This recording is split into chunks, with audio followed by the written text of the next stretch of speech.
সন্দীপকে সকলের নজরে রাখার চেষ্টা চলছে, জানালেন উপদেষ্টা ফাউজুল কবির। এবং অবশেষে শুরু হলো সেন্ট মার্টিনে জাহাজ চলাচল।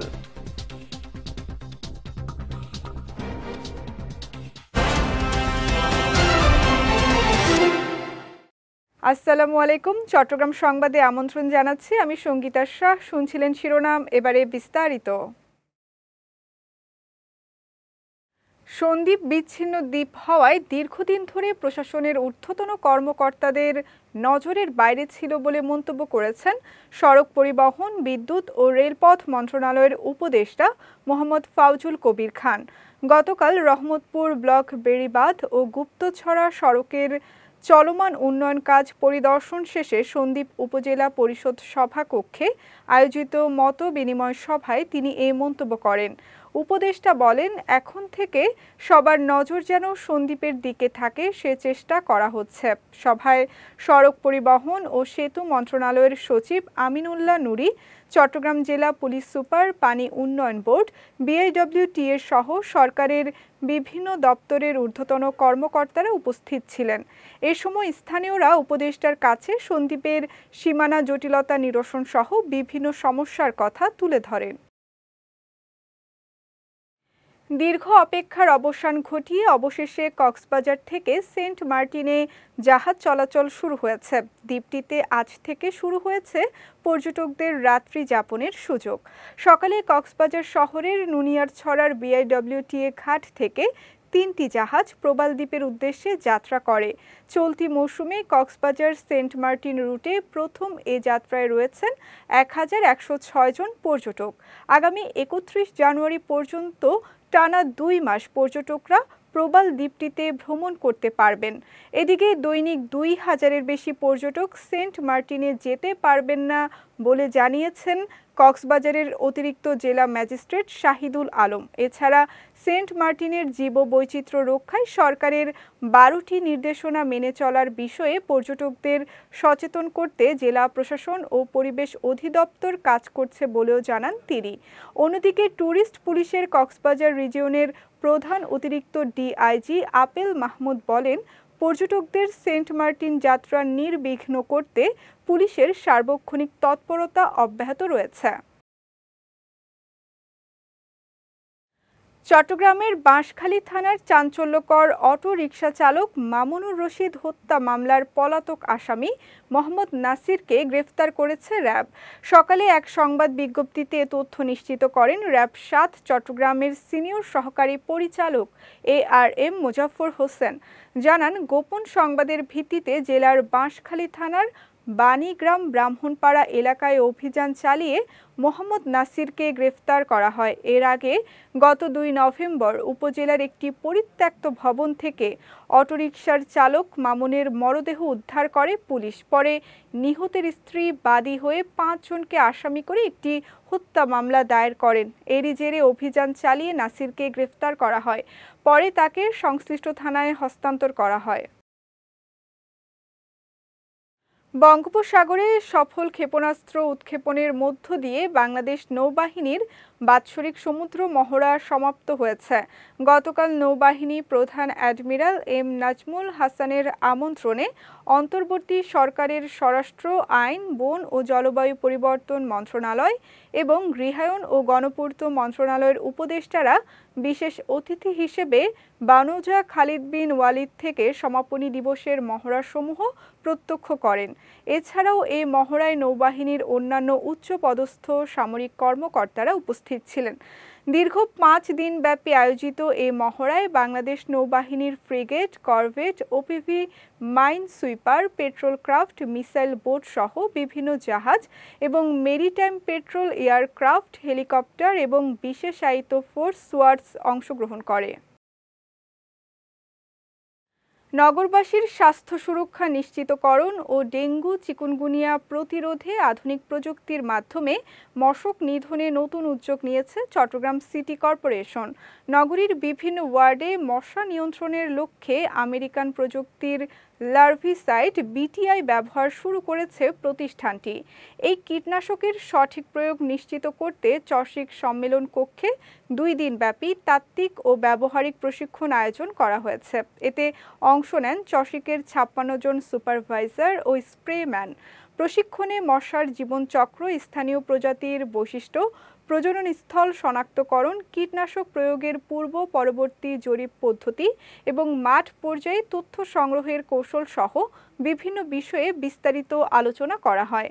গতকাল 2 দিনব্যাপী প্রশিক্ষণ শেষে মূল্যায়ন পরীক্ষায় উত্তীর্ণ 51 জনকে সনদ প্রদান করা হয়। বেগম খালেদা জিয়া গোটা জাতির আশা আকাঙ্ক্ষার প্রতীক, এ কথা বলেছেন চট্টগ্রাম মহানগর বিএনপির সাবেক সাধারণ সম্পাদক আবুল হাশেম বক্কর। গতকাল দুপুরে বাটালি হিল টাইগার পাসের নগর ভবনের মসজিদে বেগম জিয়ার রোগমুক্তি, দীর্ঘায়ু ও সুস্থতা কামনায় আয়োজিত দোয়া মাহফিলে তিনি এ কথা বলেন। আবুল হাশেম বক্কর বলেন, বেগম জিয়া আজীবন দেশের মানুষের ভোটের অধিকার, স্বাধীনতা ও সার্বভৌমত্বের জন্য আপোষহীন সংগ্রাম করে গেছেন। তার অসুস্থতায় সারা দেশের মানুষ আজ উদ্বিগ্ন।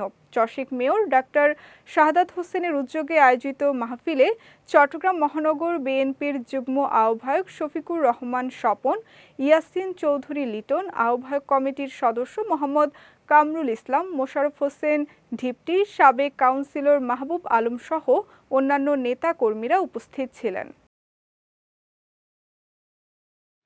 কক্সবাজারের টেকনাফ উপজেলার বাহারছড়ায় 6 শিশু কিশোরকে অপহরণ করেছে দুর্বৃত্তরা। তাদের মধ্যে 2 জন কৌশলে পালিয়ে এলেও 4 জন এখনও জিম্মি রয়েছে। গতকাল বাহারছড়া ইউনিয়নের দক্ষিণ শিলখালী পূর্বপাড়ায় এ ঘটনা ঘটে। বিষয়টি নিশ্চিত করেছেন বাহারছড়া ইউনিয়ন পরিষদ চেয়ারম্যান আমজাদ হোসেন খোকন। তিনি জানান, গতকাল সন্ধ্যায় খেলাধুলার সময় দুর্বৃত্তরা অস্ত্রের মুখে 6 শিশুকে জিম্মি করে গহীন পাহাড়ে নিয়ে যায়। পরে স্থানীয়রা বিষয়টি পুলিশকে জানায়। এদিকে অপহৃত শিশুদের উদ্ধারে অভিযান চলমান রয়েছে বলে জানিয়েছে পুলিশ। এশিয়া উপমহাদেশের সবচেয়ে বড় হ্রদ রাঙামাটি জেলার কাপ্তাই হ্রদ। প্রতিদিনই 1927 বর্গ কিলোমিটার বিস্তৃত এই হ্রদ দেখতে আসেন দেশি বিদেশি পর্যটকরা। নভেম্বরের শেষ থেকে এখানে পর্যটকদের আনাগোনা বেড়ে যায়। পর্যটকদের আকর্ষণের জন্য রাঙামাটির ঝুলন্ত সেতু, Kaptai lake, police Polwel park, army resort cottage Aronnok, Rajbari, Rangadwip, Kaptai Nishorgo valley সহ রয়েছে অসংখ্য পর্যটক spot.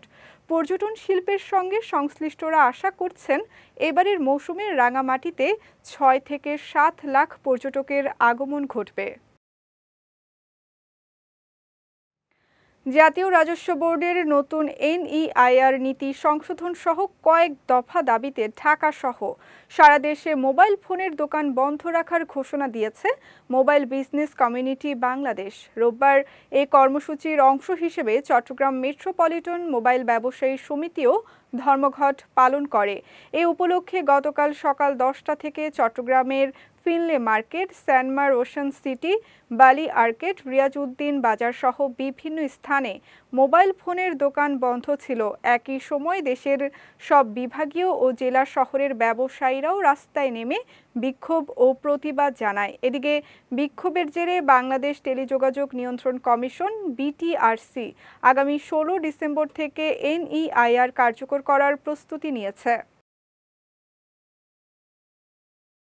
BNP chairperson Begum Khaleda জিয়ার রোগ মুক্তি কামনায় চট্টগ্রাম নগরীর আনন্দময়ী কালী মন্দিরের পরিচালনা পরিষদের উদ্যোগে বিশেষ প্রার্থনা সভার আয়োজন করা হয়েছে। গতকাল মন্দিরের পরিচালনা কমিটির সভাপতি ডাক্তার অজয় দেবের সভাপতিত্বে এতে উপস্থিত ছিলেন বেসরকারি কারা পরিদর্শক উজ্জ্বল বরণ বিশ্বাস, সৎসংঘ চট্টগ্রাম জেলার সাধারণ সম্পাদক সুমন ঘোষ বাদশা, চট্টগ্রাম মহানগর পূজা ফ্রন্টের সাধারণ সম্পাদক বাবলু দেবনাথ সহ অন্যান্যরা।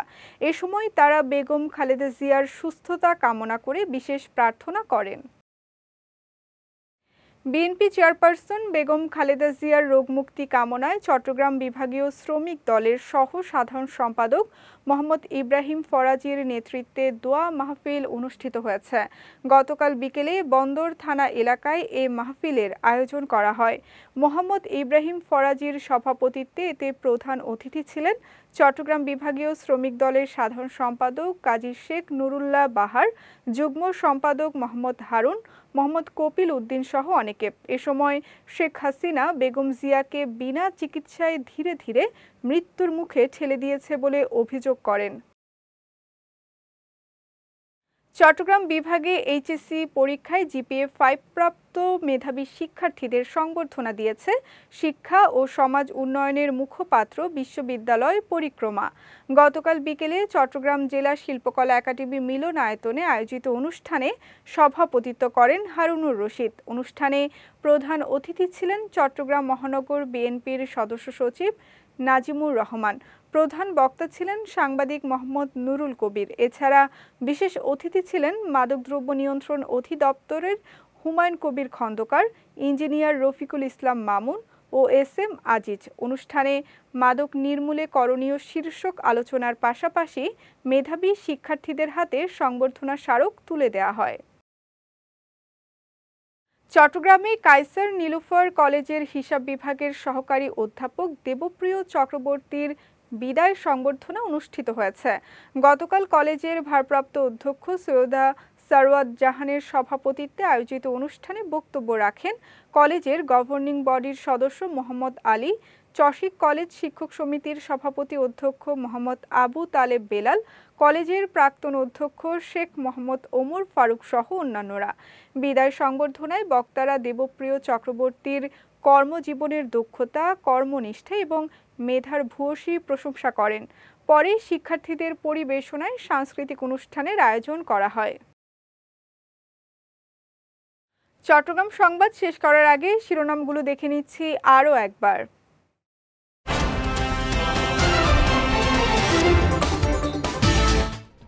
সন্দীপকে সকলের নজরে রাখার চেষ্টা চলছে, জানালেন উপদেষ্টা ফাউজুল কবির।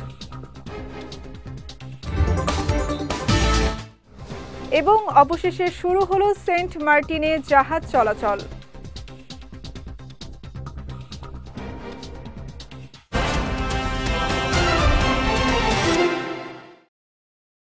চট্টগ্রাম সংবাদ শেষে আজকের মতো আমি সঙ্গীতা শাহ আপনাদের কাছ থেকে বিদায় নিচ্ছি।